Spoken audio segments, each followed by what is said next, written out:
Bismillah ar-Rahman ar-Rahim. Alhamdulillahi Rabbil Alameen. Wa salatu wa salamu ala nabiyyina Muhammadin wa ala alihi wa sahbihi ajma'in. Dear viewers, Assalamu alaikum rahmatullahi wa barakatuh, and welcome to our program, Cleanliness in Islam. Previously, we had been discussing the home, the place where we live, that Allah subhanahu wa ta'ala has given us the homes. It is a favor from Him. And that the home, like any other ni'mah, must be cared for. It must be kept clean. There are certain duties to perform inside the home to keep it clean. And the first duty inside the home of a believer is that he is giving Allah His rights. The believer is giving Allah His rights. That's the very first thing at all times. The tawheed of Allah is recognized. And so the person is worshiping Allah subhanahu wa ta'ala in the house. And of course, to worship Allah subhanahu wa ta'ala, certain aspects of the worshiper and the environment have to be clean. The worshiper is clean. The body is clean from filth. The worshiper is clean. He has a pure niyyah to worship Allah. The worshiper is clean. His clothes are clean. The worshiper is clean. The environment doesn't have anything in it that is filthy. So the very first thing, even to worship, is cleanliness. So we've been discussing various aspects of purity. So now we're in the house. So what happens in the house? The very first thing that happens in the house is we worship Allah subhanahu wa ta'ala. Because that is why we were created. Allah doesn't need any of His servants. On the contrary, they need Him. We need Him for all of our needs. All of the creation is destitute and in need of Him to take care of all their needs, whether they are essential needs or any other kind of need. And that is why we find the divine guidance for the mothers of the faithful, of the believers. They were guided by Allah to stay in their homes. Allah the Exalted has said, وَقَرْنَا فِي بِيُوتِكُنَّ وَلَتَبَرَّجْنَا تَبَرُّجَ الْجَاهِلِيَّةِ الْأُولَى وَأَقِمْنَا الصَّلَاةَ وَآتِينَا الزَّكَاةَ وَأَطِعْنَا اللَّهَ وَرَسُولَهُ. A translation of which is, and stay in your homes, and do not display yourselves like that of the times of ignorance, and perform a salah, and worship in the house, and give zakah, another act of worship from the house, and obey Allah and His Messenger. This is verse 33 of Surah 33, Al-Ahzab. Although worship is more comprehensive than the performance of the legislative duties, however, it is a major part of worship to do those duties. Doing acts of worship is the greatest aid to women in accurately fulfilling their household duties. Now notice what this verse does. It tells the Sahabiyat, the wives of the Prophet Muhammad, his wives, that they should stay home and that they should worship in the house. And worship has an energy to it. Worship allows the worshiper to fulfill his other duties. Because cleaning the home is an act of worship. Ibadah. An ibadah, what is it? Ismun jami'un likulli ma yuhibbuhu Allah min qawlin wa amal zahiran aw batina. Ibadah is a comprehensive term for every single thing that Allah loves and every single thing that brings His pleasure, whether it is from speech or actions, whether it's done secretly or openly. That is ibadah.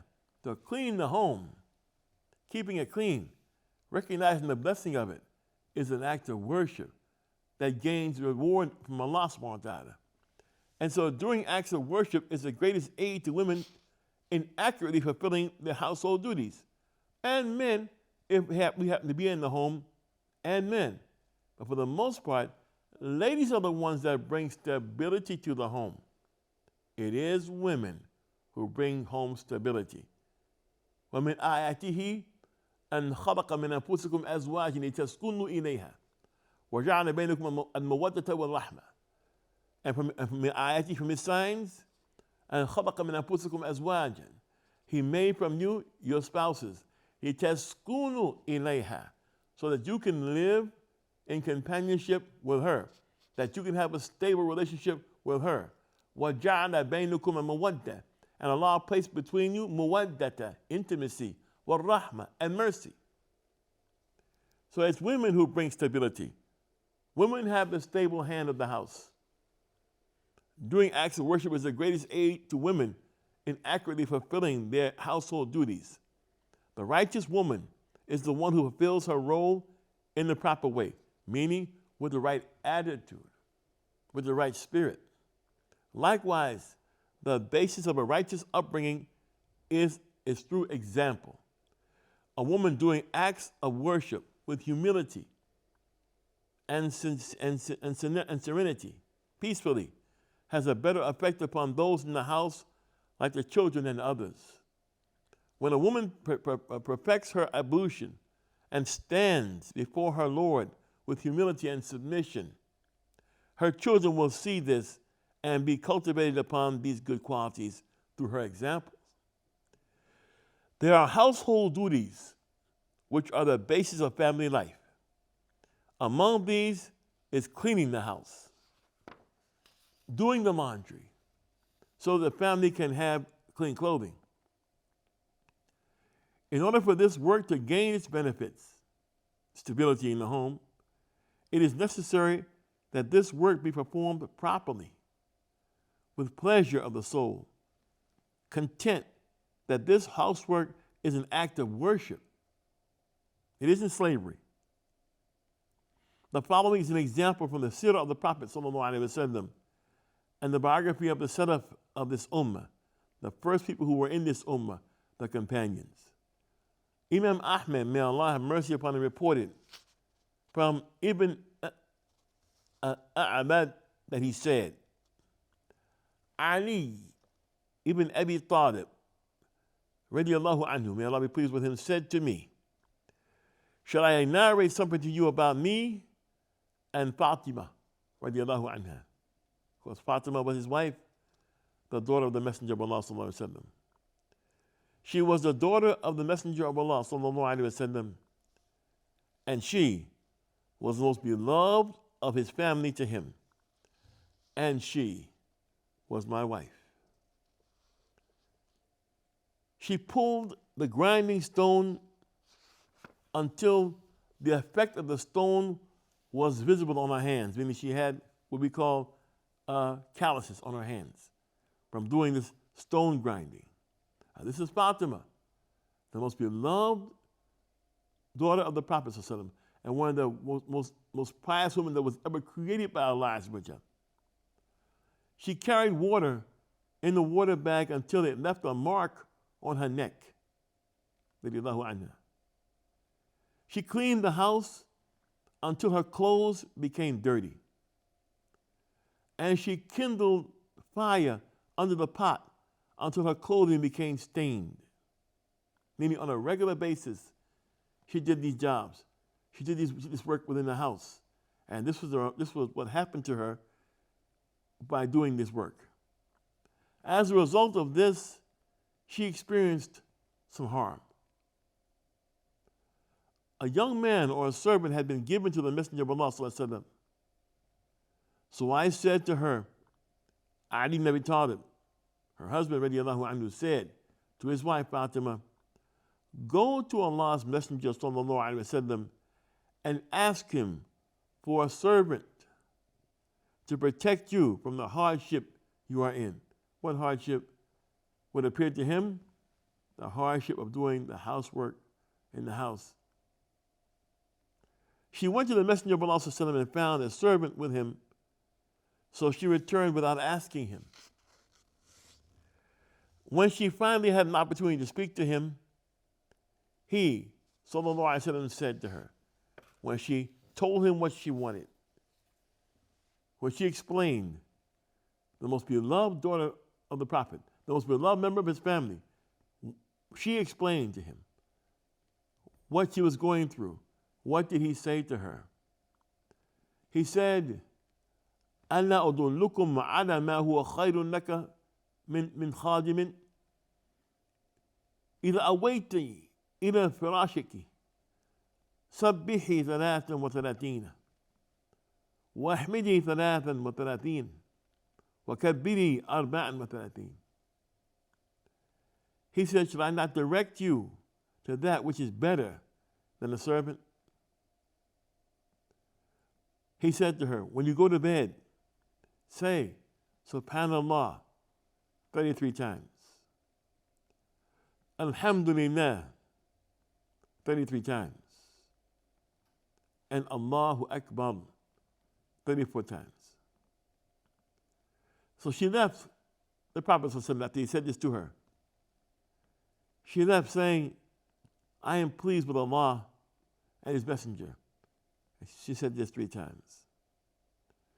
So the Messenger of Allah ﷺ directed his daughter to worship and seek aid by doing that. And he indicated that worship was better for her than a servant. And so this was his answer to his beloved daughter, to worship and continue your work. Another issue in the house that we have to be aware of is we have to keep the house free of vermin. Vermin are those pesky animals that occupy homes if they're not clean. Or some, even if they are clean, they manage to occupy them. Keeping the house clean from these kinds of creatures. The Messenger of Allah said to them, may Allah raise his rank and grant him peace, said, cover the vessels, meaning that you cook in, for the mouse or the rat may drag out the wick of a lamp and burn the occupants of the house. These mice and rats have been known to bite the wick of fire and then set fire in homes. Something similar to this was narrated by Muslim, in which he says, for the fawasiq, the name that the Prophet ﷺ gave certain animals, and fawasiqa may start a fire and burn the house and its occupants. Al-Tabari said, explain these ahadith. If a person wants to spend the night in a house in which there is no one else, in which there is a fire or a lamp, it is the duty of him to extinguish it before he sleeps. The hadith are narrated by Al-Hakim. He said its isnad is sahih. It's from Awn al-Ma'bud, the explanation of Abi Dawud. Now we know that when Islam calls mice and rats fawasiq, it means evil, and allows us to kill them even in Mecca, meaning in Ihram, and that they are a means by which the shaitan tries to burn down the house of the Prophet ﷺ. And we know that they are one of the main means of damaging food and spreading disease, particularly the plague. Mice and rats are harmful creatures. As the Prophet ﷺ said, as he explained, Ibn Abbas said, a mouse or a rat came and started dragging the wick of a lamp.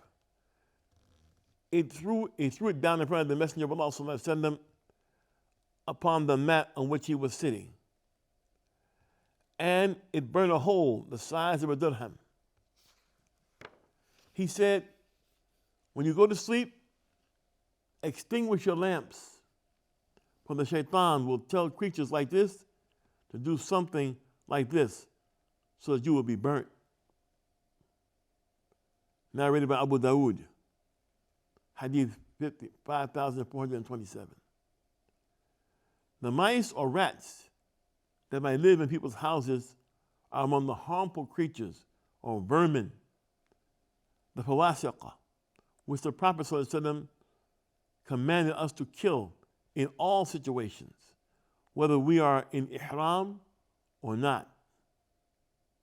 The root of the word fawasiqa, which he named mice and rats and scorpions and dogs with rabies, and the kite, the bird. The word fasaqa, means to deviate from the right way and to do harm. Hence, a sinner is described as a fasiq. And those animals are called fawasiq as a metaphor for their evil nature. Or it was said it's because it is not haram to kill them, whether one of them is in ihram or not, whether a person is in ihram or not. For they have no sanctity or protection in any circumstances.